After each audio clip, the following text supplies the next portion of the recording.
What is up, everyone? Welcome to the Resist the Algorithm podcast. I am Ryan.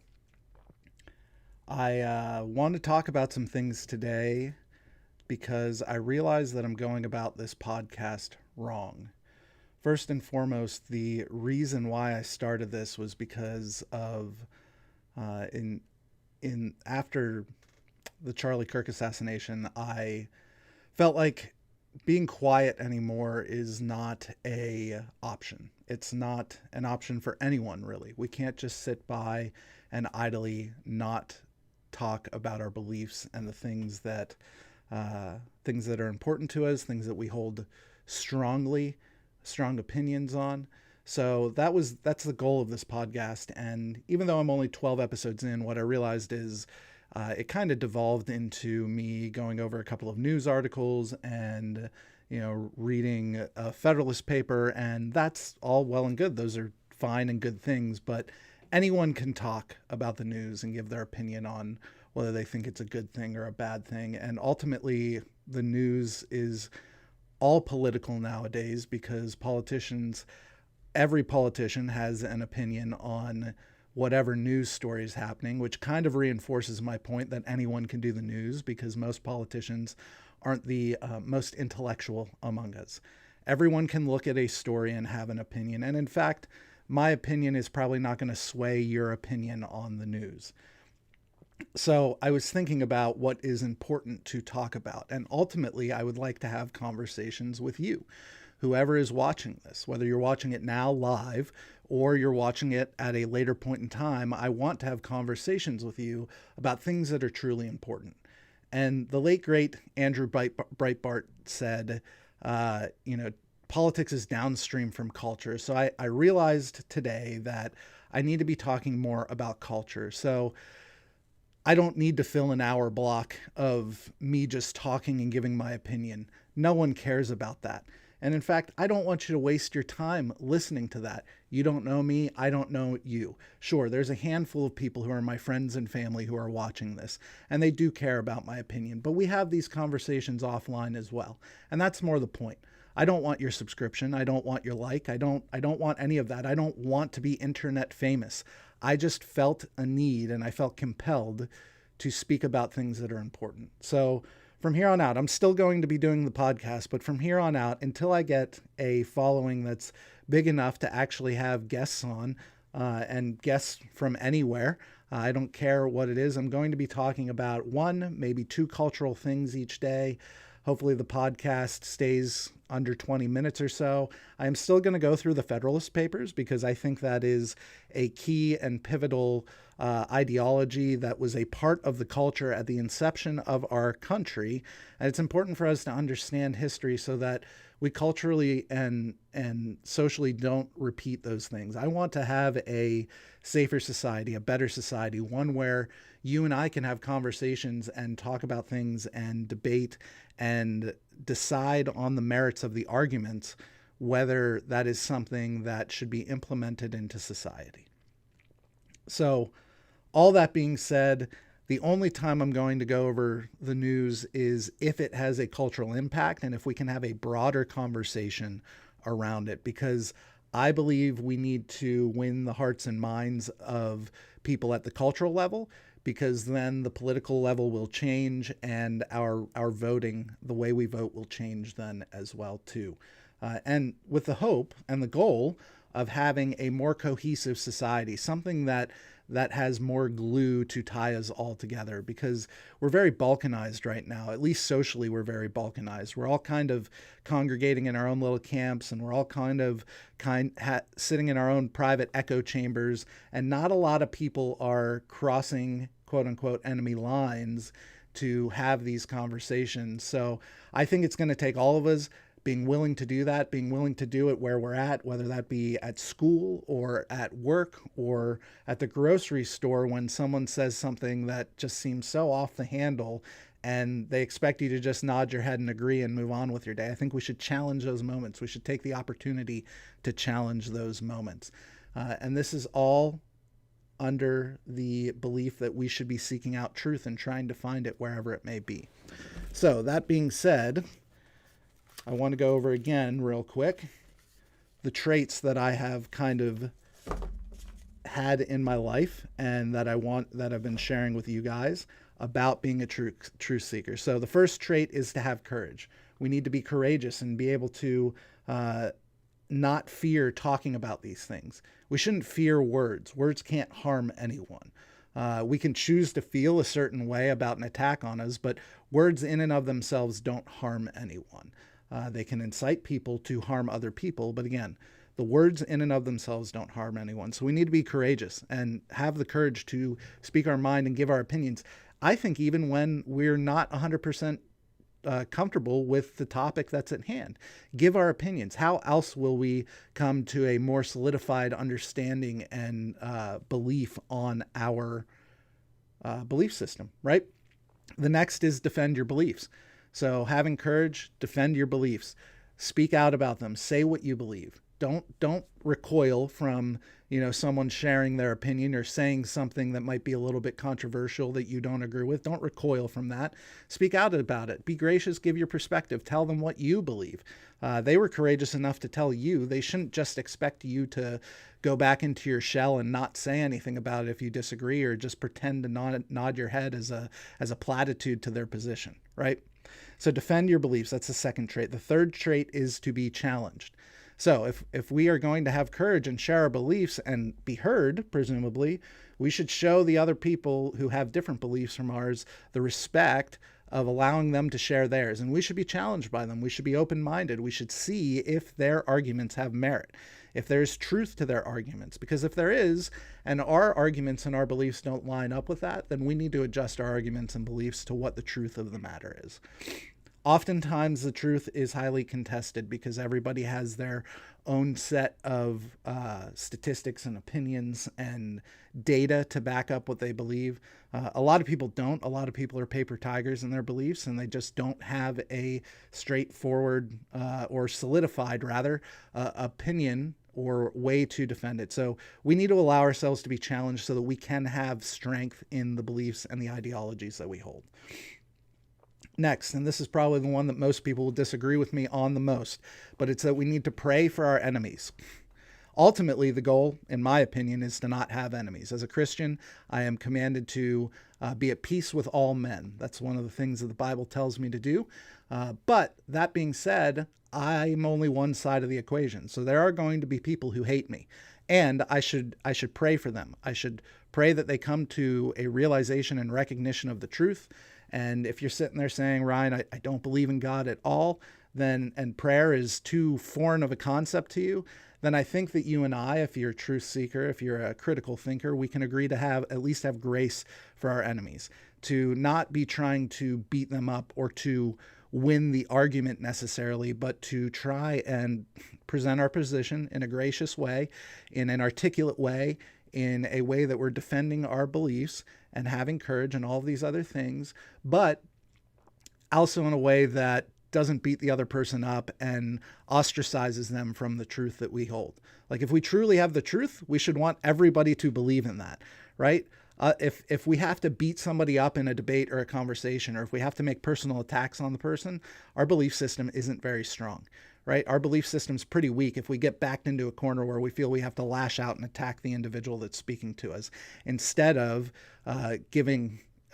trying to disprove the actual argument that's being made. The individual that's in front of us should not be attacked. So at the very least, have grace for our enemies. But I do believe that praying for them is a much better stance to take on that. And last but not least, it's the name of this podcast. I think it's the most important thing personally, and that is to resist the algorithm. The idea being that we are bombarded with all sorts of information day in, day out, and someone else has control over how that comes across our feed, how that comes across our eyeballs, and how we digest that information. Someone has control of which information gets to us. And we need to be on social media less. If you have a problem with that, like if you struggle with social media addiction or something like that, it's actually the topic of what we're going to talk about here today. I recommend not subscribing to me. I recommend not subscribing to anyone. Get off of the platforms, delete them from your phone, make it difficult to get into those platforms. So those are the three things: to have courage, to defend our beliefs, to be challenged, to pray for our enemies, and to resist the algorithm. Those are the 5 traits of a truth seeker, in my opinion. I think that they're very beneficial. They're things that I have had in my life for a long time. I just never really categorized them in this way, and I hope they're beneficial to you. Let me know in the comments if you think there's anything that is missing from that, or if you disagree with me on any of those points. I would love to have a conversation with you about it. Okay. So today I want to talk about why resist the algorithm. I believe that we are in a cultural moment. And I keep saying that the most important trait of a truth seeker is resisting the algorithm. And I want to go over in a little more depth why I believe that is the case. The reason why resist the algorithm is Nietzsche's mantra is because I believe algorithms in between us and the data and information that we want to consume, when they're placed in between those two things, it's one of the most egregious pieces of technology that's ever been invented. I'm not saying algorithms are useless. That is not my argument at all. My argument against algorithms is exclusively in terms of social media platforms and any other websites that utilize that maybe track who you are and your browsing history, and then they show you certain things based on that. If a website changes, you wouldn't even know it, but the technology is out there for a website to be changed based on your browsing history. And there are things out there, technologies that other websites can link up to. So they can link up to the social media networks data on you and your IP address and the things that devices, that you're using to access the internet. So I don't believe that social media is an overall good thing. I think the bad outweighs the good, or the potential bad outweighs the good. I'm not saying this is universal. I'm not saying every person is going to be affected in the same way, but I think that we have a moment in history where this is a technology that is not being utilized in a beneficial way. It's not something that for most people, it's a positive. I know for myself, and I know this is anecdotal, but I know for myself, when I get caught up in scrolling for hours or being online for 2, 3, 4, 5 hours in the day, maybe after my work day is over and I'm just kind of decompressing on the couch, I know the next day I don't feel as good. Or I know it's very difficult for me to pull away from that when I know that I need to sleep or take care of myself, maybe even eat dinner or get up and have a glass of water, or maybe I have a migraine and I should take some medicine. It distracts us from the things that are important: taking care of ourselves, taking care of our family, doing things like hobbies and whatnot. So I looked up, and I've known some of these statistics for a while, but I looked up some of the most prudent or important rather statistics centering around social media, and I wanted to share them with you. By no means is this a complete indictment against social media, but it is a kind of summary of some of the biggest issues that I see centering around social media usage, and why resisting the algorithm at this point in time in history is so important. So let me go over those. First, around 210 million people around the world are addicted to social media. This represents about 5% of all users, and it makes it a major public health crisis, right? Okay, so you're addicted to social media. About 1 in 20 people who use social media are addicted to social media. Up to 70% of teens and young adults in the US are considered addicted, with 51% of teenagers spending nearly 5 hours per day on social platforms. So what is considered addicted? It's 2 or more hours of usage a day, okay? So 70% of teens use it for 2 or more hours. You may be thinking, man, 2 hours is nothing, especially if we're including YouTube or something like that, and we're watching a creator that makes documentaries or something along those lines.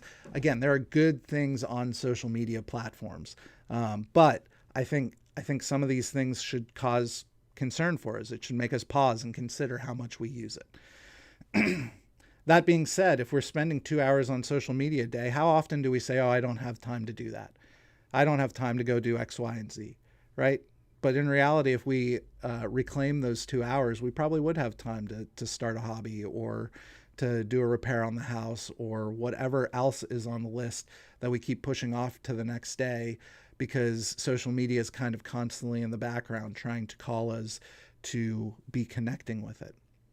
Social media addiction is linked to a 63% increase in depression rates, a 47% rise in anxiety and loneliness, and a 22% drop in reported happiness among the most affected users. 63% increase in depression, 47% rise in anxiety. Do you feel anxious? Do you feel depressed? I would encourage you to consider how much you're using social media. It's time to reconsider if it's the best use of our time. Excessive use disrupts sleep for 40% of teens, rewires young brains, and often leads to poor academic performance and physical health problems. We already have some of the most unhealthy kids in the world, and oftentimes they have full access to social media. If you're a parent that is just kind of detached on this subject, it's not a stance you can take. If you care about your kids, you need to figure out how they're using social media and consider putting some guardrails in somehow so that they're not using it as much. Because if it disrupts sleep for 40%, it rewires the brain and it leads to poor academic and health outcomes. The opposite then is also true, where if you remove it, it's going to increase their ability to sleep. It's going to rewire their brain back to something more healthy, increase their academic performance and their physical health. About 42% of teens report that social media keeps them from connecting with friends in real life, and 70% feel excluded or left out because of online platforms. So 7 in 10 feel excluded or left out. 42% say that it creates this social anxiety where it's harder for them to connect with real life friends. Cyberbullying on social media increases depression rates in affected teens by 70%, and suicide rates among teens have climbed in the age of social media. This is really close to my heart. I tried to take my life when I was 10 or 11. I tried twice in that rough time frame. I failed both times, thank God. But I also grew up in the 90s. I didn't have social media. I barely had the internet in the 90s to go and look at the 5 websites that were available back then. I'm joking a little bit, but the internet was a much smaller place back in the 90s, right? And we couldn't spend a ton of time online, just online in general. Like if I had to do something online, I had an hour to do it because that's the guidelines my parents put in. And also way back in the day, I know I'm going to show that I'm a dinosaur now, but way back in the day, if you wanted to hop on the internet, you couldn't hop on a phone and do it. In fact, you had to disconnect your phone from the wall so that you could hook it up to a modem so that then you could get internet, and you could either have internet or you could have the ability to call someone. You couldn't have both unless you got a second line in your house, which wasn't a cheap thing. If someone wanted to bully me, they had to be in front of me. They had to say it to my face and out loud, right? Now this can all happen behind a veil. And we're putting the bullies into the pockets of kids, right? And we don't even know it's happening. They pretend to be, happy and friends face to face. So teachers and parents don't even know that it's happening, but really behind the scenes, egregious things are being said. There's hundreds of stories you can find online about this. Validation-seeking behaviors are reinforced through likes and comments, triggering dopamine releases similar to gambling or substance use, fueling compulsive engagement. Okay, so social media, looking for that dopamine hit, is similar to gambling and substance use, right? At the very least, we should all agree that kids and teens should probably not be using social media at all. That dopamine hit they get from the likes and the comments is similar to gambling and substance use. And it's similar for us as well, even as adults. For adults, social media is more addictive than alcohol and cigarettes. Millions spend over 2 hours a day online, further isolating themselves. All right, so millions are addicted to social media. And for adults, it's more addictive than alcohol and cigarettes. Despite widespread use, up to 36% of teens recognize their own addiction, but there is limited support or regulation to curb the problem. So, you've got all these statistics. There's many more that we could look up. I will put the link to the Perplexity that I used for this, so that if you want to dig into it, you can see the sources of these statistics. I'll put that link in the description. But the point being is, we should not be giving our time and attention to these corporations who want us to, their main goal is to get us to stay in the platform longer. Their main goal is to get us to stay there, because the way they make money is by our eyeballs being in there longer so that they can put more advertisements in front of us. So that's my case. That's my quick case. I would encourage you, start a hobby, go outside, go read a book, go do something other than social media. Dive into some topic that you're interested in. You are probably spending 2 hours a day on social media, more than likely. More than that. That's considered being addicted to social media. I know for me, it's a struggle, right? What have I done to kind of mitigate that? The things I've done, I've turned off all notifications on pretty much everything. This includes even my email, right? The only thing that I let my phone notify me for are phone calls. That's it. And then I get to decide when it's the right time to go get on social media, to go get on my email, to go get on these other things that are distracting me from the most important things, which should be what we're passionate about, either our families, or maybe if we have a business, something along those lines, our community groups that we're in, whatever they happen to be, those should be the main focuses in our lives, because those are what brings us together. That's what makes a more cohesive society, right? You can delete social media platforms entirely from your phone. You're not required to have them on there. Man, I know that's a wild contention to make, or a wild thing to even believe in. But there's been times where I don't have social media apps on my phone for years, and then if I need to go on social media, I have to go to a computer or a tablet or something that is not in my pocket all the time. All right, so that's my case against social media. For resisting the algorithm. I think it's of utmost importance that we recapture the majority of our time, and we start being the people in charge of it again. That we don't just give up the ability to be in charge of our time and focuses. Imagine what you could do with 2 extra hours in a day. If you're curious how much time you spend on social media, either regardless of what type of phone you're on, you can go and look and see what apps you have open and for how much time each day on average. So I would encourage you to go look at that so that you have the information for yourself to make the best decision for yourself.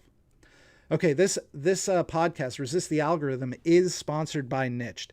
Niched is a new type of platform. It's not a social media platform, because I removed things like the algorithm. I removed things like gatekeepers. So I don't have anything in between you and the information that you want to get. And in fact, I flipped the whole idea of a platform on its head, and I put you in control. I gave you functionality and filters so that you can decide what comes across your feed. You can limit that to one topic if you wanted to. If you just wanted a social media platform for turtles, you could do that right on Niched, and all you would ever see is posts about turtles. You wouldn't have an endless stream of turtle posts, because I'm sure there aren't as many people as passionate about you as about that topic as you are, but you could have that. You could come on and just see turtles, right? The idea being that I want you to have control. I want you to get back into the real world, doing the things that you're passionate about, instead of just being a consumer of the things that you're passionate about. I want you to be able to break free from the algorithmic control that we have in most online situations. So Niched is not a social media platform. Niched is a human interaction platform. I intend to connect you with the things that you are most passionate about. If any of that sounds interesting, there's more to the app than just that, but it's in beta right now. It's a paid beta, but very soon I will be releasing free accounts on a limited release as well. So you can either go to resistthealgorithm.com to join the wait list, or pay and sign up for the beta if you're interested that much in the project. I thank you very much for checking out the platform. Again, this is Niched, and go to resistthealgorithm.com to learn more. All right. Last thing for today, Federalist number 10.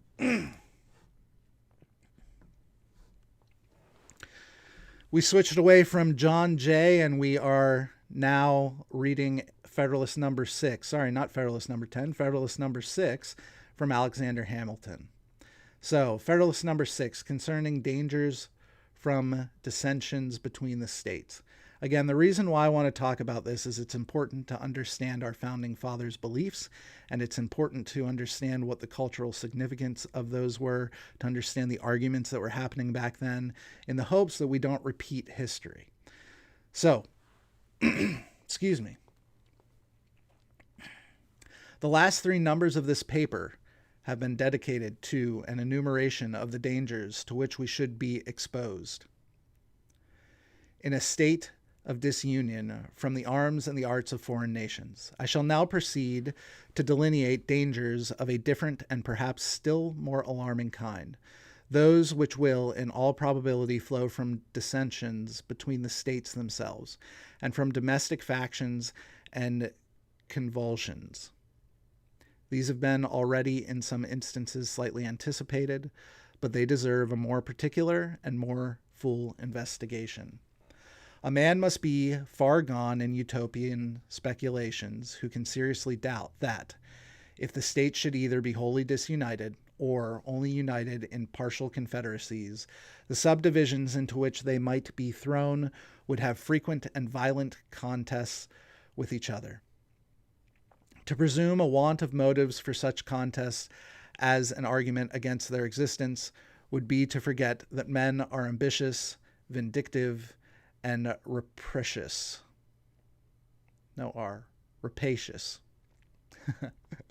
To look for a continuation of harmony between a number of independent, unconnected sovereignties in the same neighborhood would be to discard the uniform course of human events and to set at defiance the accumulated experience of ages. Okay, so he's saying that if we are not unified, if we do not create a union, the likely outcome is that we will be in contest with each other. We will have competition between each other, right? And that will cause us to have a worse situation than if we were unified. The causes of hostility among nations are innumerable. There are some which have a general and almost constant operation upon the collective bodies of society. Of this description are the love of power, or the desire of preeminence and domain, the jealousy of power, or the desire of equality and safety. There are others which have more circumscribed through an equality operative influence with their spheres. Such are the rivalships and the competitions of commerce between commercial nations, and there are others, not less numerous than either of the former, which take their origin entirely in private passions, in the attachments, enmities, interests, hopes, and fears of leading individuals in the communities of which they are members. Men of this class, whether the favorites of a king or of a people, have in too many instances abused the confidence they possessed, and assuming the pretext of some public motive, have not scrupled to satisfy the national tranquility to personal advantage or personal gratification. All right, so he's saying that there are going to be actors among every nation that because of their popularity or because of their influence, they are going to take advantage of that. The celebrated Pericles, in compliance with the resentment of a prostitute, at the example of much of the blood and treasure of his countrymen, attacked, vanquished, and destroyed the city of Cimmerians. The same man, stimulated by private pique against the Megarensians, another nation of Greece, or to avoid a prosecution with which he was threatened as an accomplice of a supposed theft of the statuary Phidias, or to get rid of the accusations prepared to be brought against him for dissipating for dissipating of funds of the state in the purchase of popularity. Or from a combination of all these causes, was the primitive author of that famous and fatal war, distinguished in the Grecian annals by the name of the Peloponnesian War, which after various vicissitudes, intermissions, and renewals terminated in ruin of the Athenian Commonwealth. So he's saying, here's one of these men in history. Let's look at history. Here's what happened. He was accused of all these things. It started a war, and Athens fell. Okay.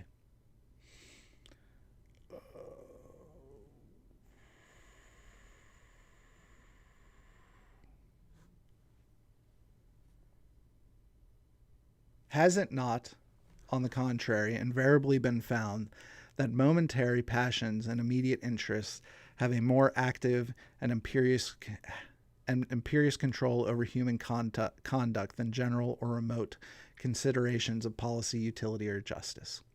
Have republics in practice been less addicted to war than monarchies? Are not the former administrated by men as well as the latter? Are there not aversions, predilections, rivalships, and desires of unjust acquisitions that affect nations as well as kings? Are not popular assemblies frequently subject to the impulses of rage, resentment, jealousy, adversary, and of other irregular and violent propensities?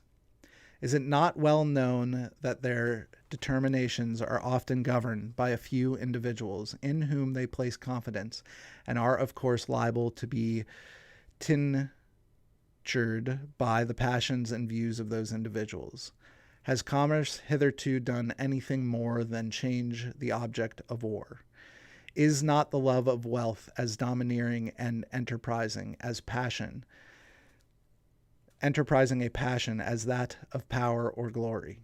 Have there not been many wars founded upon commercial motives, since that has become the prevailing system of nations, as we before occasioned by the cupidity of territory or domain? Has not the spirit of commerce in many instances administered new incentives to the appetite, both for the one and for the other? Let experience, the least fallible guide of human opinions, be appealed to for an answer to these inquiries. So he's asking, are not monarchies and republics, don't they have the same issues of being pushed towards these things, to have conflict with one another? Would it not be better to be together as a union? And then he goes into examples of this. Spartan, Athens, Rome, and Carthage were all republics, two of them, Athens and Carthage, of the commercial kind. Yet were they as often engaged in wars, offensive and defensive, as the neighboring monarchies of the same times. Sparta was little better than a well-regulated camp, and Rome was never sated of carnage and conquest. Carthage, though a commercial republic, was the aggressor in the very war that ended her destruction.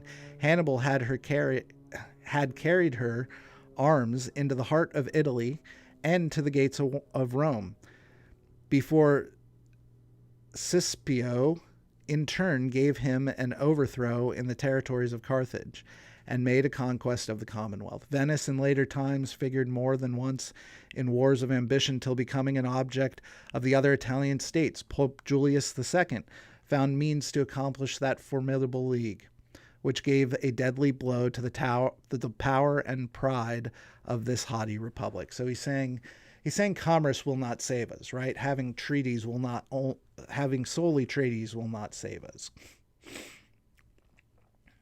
He's making an argument for staying in the union. So here's his conclusion. So far is the general sense of mankind from corresponding with the tenets of those who endeavor to lull asleep or apprehensions of discord and hostility between the states. And even in the event of disunion, that it has from long observation of the progress of society become a sort of axiom in politics, That vicinity or nearness of situation constitutes nations' natural enemies. An intelligent writer expresses himself on this subject to this effect. Neighboring nations, he says, are naturally enemies of each other until their common weakness forces them to league in a confederate republic, and their constitution prevents the differences that neighborhood occasions, extinguishing that secret jealousy which disposes all states to aggrandize themselves at the expense of their neighbors. This passage at the same time points out the evil and suggests the remedy. So he's saying that if we were to split into states and just be state countries, or if we were to split into confederacies, that would not be good enough, because neighbors are natural enemies of one another. Envy comes in, greed comes in, the desire for power comes in, and it would be much better if we stayed a union, an imperfect union per se, than it would be for us to split amongst and fracture, because we would be stronger together than we ever could be apart. All right, that is Federalist number 6. I encourage you to read the whole thing, but those were the excerpts that kind of stood out to me most and I felt were the most important there. So that's all I have for you guys today. Thank you so much for being here and tuning in to Resist the Algorithm. Remember, have courage, defend your beliefs, be challenged, pray for your enemies, and above all, resist the algorithm. And I will see you tomorrow.